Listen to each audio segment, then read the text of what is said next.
Hi వయోస్, నమస్కారం అండి. Welcome to Akhil xerox and computers.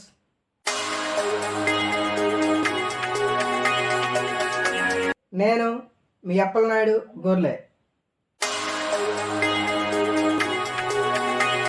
మనం ఈ వీడియోలో వర్డాట్ అంటే ఏంటి, ఈ వర్డాట్ అనే కమాండ్ ద్వారా టెక్స్ట్ని ఏ విధంగా ఇన్సర్ట్ చేసుకోవచ్చు, ఇన్సర్ట్ చేసిన ఈ టెక్స్ట్ని మనకు నచ్చిన విధంగా ఏ విధంగా ఫార్మాట్ చేసుకోవచ్చో ఎంఎస్ వర్డ్ 2024 వెర్షన్లో స్టెప్ బై స్టెప్ వివరంగా నేర్చుకుందాం.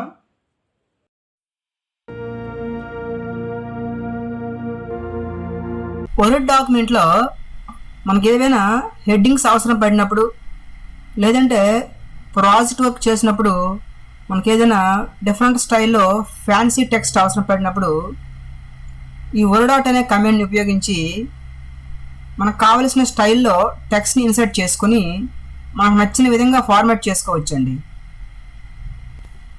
ఈ వీడియోలో మనం వర్డాట్ అనే కమాండ్ ద్వారా టెక్స్ట్ని ఏ విధంగా ఇన్సర్ట్ చేయాలి, ఇన్సర్ట్ చేసిన టెక్స్ట్ని ఏ విధంగా ఫార్మాట్ చేయాలో స్టెప్ బై స్టెప్ నేర్చుకుందాం.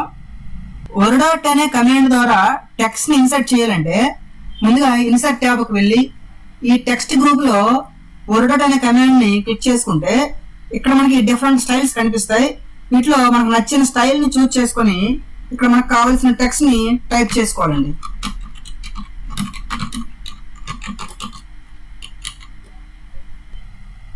మనం ఇన్సర్ట్ చేసుకున్న ఈ టెక్స్ట్ని ఫార్మాట్ చేయాలంటే ఈ టెక్స్ట్ని ముందు సెలెక్ట్ చేసుకోవాలండి. ఈ టెక్స్ట్ని సెలెక్ట్ చేయగానే మనకి ఇక్కడ షేప్ ఫార్మాట్ అనే ట్యాబ్ ఒకటి ఎనేబుల్ అవుతుంది. ఈ షేప్ ఫార్మాట్ ట్యాబ్లో మనకి డిఫరెంట్ కమాండ్స్ ఉన్నాయి. వీటన్నిటిని ఉపయోగించి ఈ టెక్స్ట్ మనకు నచ్చిన విధంగా ఫార్మాట్ చేసుకోవచ్చు. మనము ఇన్సర్ట్ చేసుకున్న ఈ టెక్స్ట్ని ఫార్మాట్ చేయాలంటే వర్డాట్ స్టైల్స్ అనే ఈ గ్రూప్లో డిఫరెంట్ కమాండ్స్ ఉన్నాయి. ఈ కమాండ్స్ని ఉపయోగించి మనం ఈ టెక్స్ట్ని ఫార్మాట్ చేసుకోవచ్చండి. ఇక్కడ మనము క్విక్ స్టైల్స్ అనే ఆప్షన్ని క్లిక్ చేస్తే ఇక్కడ మనకు డిఫరెంట్ స్టైల్స్ కనిపిస్తాయి. ఈ స్టైల్స్ని మనము చూస్ చేసుకోవడం ద్వారా మన టెక్స్ట్ యొక్క స్టైల్ని చేంజ్ చేసుకోవచ్చు. ఈ విధంగా మనకి ఏ స్టైల్ కావాలంటే ఆ స్టైల్ని చూస్ చేసుకోవాలి. మన టెక్స్ట్ యొక్క స్టైల్ అనేది చేంజ్ అవుతుంది అన్నమాట. టెక్స్ట్ యొక్క ఫిల్ కలర్ని, టెక్స్ట్ యొక్క అవుట్లైన్ కలర్ని కూడా చేంజ్ చేసుకోవచ్చు. టెక్స్ట్ యొక్క ఫిల్ కలర్ని చేంజ్ చేయాలంటే టెక్స్ట్ని ముందు సెలెక్ట్ చేసుకొని ఈ ఫిల్ కలర్ ఆప్షన్ చూస్ చేసుకుంటే ఇక్కడ మనకి డిఫరెంట్ కలర్స్ కనిపిస్తాయి. వీటిలో మనకు నచ్చిన కలర్ని చూస్ చేసుకోవడం ద్వారా టెక్స్ట్ యొక్క ఫిల్ కలర్ని మనం చేంజ్ చేసుకోవచ్చండి. టెక్స్ట్ యొక్క అవుట్లైన్ కలర్ని చేంజ్ చేయాలంటే టెక్స్ట్ని సెలెక్ట్ చేసుకున్న తర్వాత ఈ అవుట్లైన్ కలర్ని సెలెక్ట్ చేసుకుంటే ఇక్కడ మనకి డిఫరెంట్ కలర్స్ కనిపిస్తాయి. వీటిలో నచ్చిన కలర్ని చూస్ చేసుకొని టెక్స్ట్ యొక్క అవుట్లైన్ కలర్ని మార్చుకోవచ్చు. ఒకవేళ టెక్స్ట్ యొక్క అవుట్లైన్ మనకి ఇక థిక్నెస్ పెంచుకోవాలనుకుంటే ఈ వెయిట్ అనే ఆప్షన్ని సెలెక్ట్ చేసుకొని అవుట్లైన్ యొక్క వెయిట్ని కూడా మనము చేంజ్ చేసుకోవచ్చు. ఈ టెక్స్ట్కి డిఫరెంట్ కైండ్స్ ఆఫ్ ఎఫెక్ట్స్ని కూడా అప్లై చేయొచ్చు. దానికోసము ఈ టెక్స్ట్ని సెలెక్ట్ చేసుకొని ఈ ఎఫెక్ట్స్ అనే ఆప్షన్ చూస్ చేసుకుంటే ఇక్కడ మనకి డిఫరెంట్ ఎఫెక్ట్స్ కనిపిస్తాయి. Shadow effects, reflection effects, glow effects, revile effects, 3D rotation, transformation, ఇలాగా మనకు నచ్చిన ఎఫెక్ట్స్ని చూస్ చేసుకుంటే మళ్ళీ ఒక్కొక్క దానిలో డిఫరెంట్ ఎఫెక్ట్స్ ఉంటాయి. ఈ షాడో ఎఫెక్ట్స్లో మనకు నచ్చిన ఎఫెక్ట్ని అప్లై చేయొచ్చు. అట్లాగే ఈ రిఫ్లెక్షన్ ఎఫెక్ట్స్ కూడా మనం అప్లై చేయొచ్చు. ఇట్లాగా రిఫ్లెక్షన్ ఎఫెక్ట్స్ మరియు గ్లో ఎఫెక్ట్స్, ఈ గ్లో ఎఫెక్ట్స్ కూడా మనం కావాలంటే అప్లై చేయొచ్చు. రివైల్ ఎఫెక్ట్స్,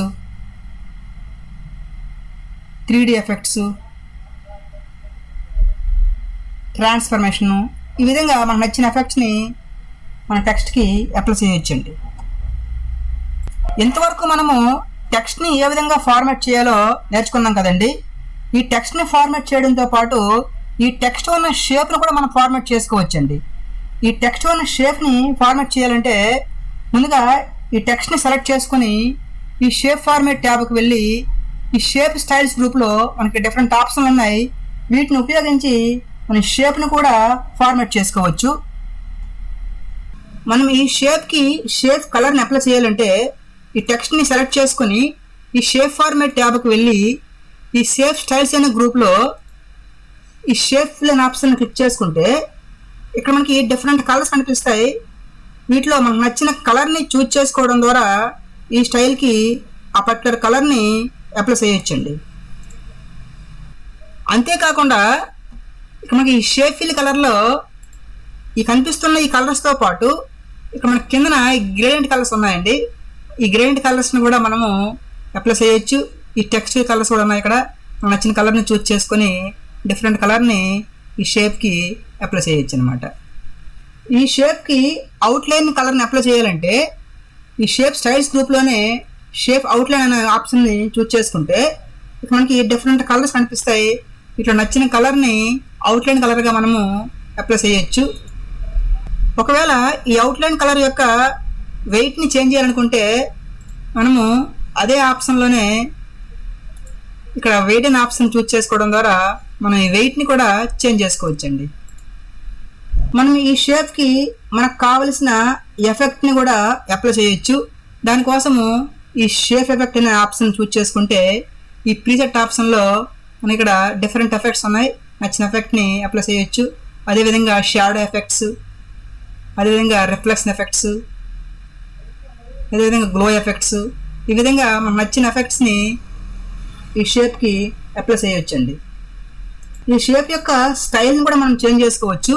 దానికోసము ఈ షేప్ స్టైల్స్ గ్రూప్లో ఇక్కడ మనకి డిఫరెంట్ స్టైల్స్ ఉన్నాయి. వీటిలో నచ్చిన స్టైల్ని చూజ్ చేసుకోవడం ద్వారా షేప్ యొక్క స్టైల్ని కూడా చేంజ్ చేసుకోవచ్చు. ఈ విధంగా వర్డ్ అనే కమాండ్ ద్వారా మనకు నచ్చిన టెక్స్ట్ని మనకు నచ్చిన స్టైల్లో ఇన్సర్ట్ చేసి ఫార్మాట్ చేసుకోవచ్చండి. ఇంతవరకు మీరు చూసిన ఈ వీడియోలో కంటెంట్ ఉంటేనే లైక్ చేయండి, మీ మిత్రులకు షేర్ చేయండి. మన తదుపరి వీడియోలు ఇంకా ఉన్నతంగా రావడానికి మీ విలువైన సూచనలను, సలహాలను కామెంట్ రూపంలో తెలియజేయండి. ఫర్దర్ వీడియోస్ మీకు నోటిఫికేషన్ రూపంలో రావడానికి మన ఛానల్ని సబ్స్క్రైబ్ చేయండి. మన ఈ అఖిల్ జిరాక్స్ అండ్ కంప్యూటర్స్ అనే యూట్యూబ్ ఛానల్ని ఆదరిస్తున్న మీ అందరికీ ధన్యవాదములు. నమస్కారం.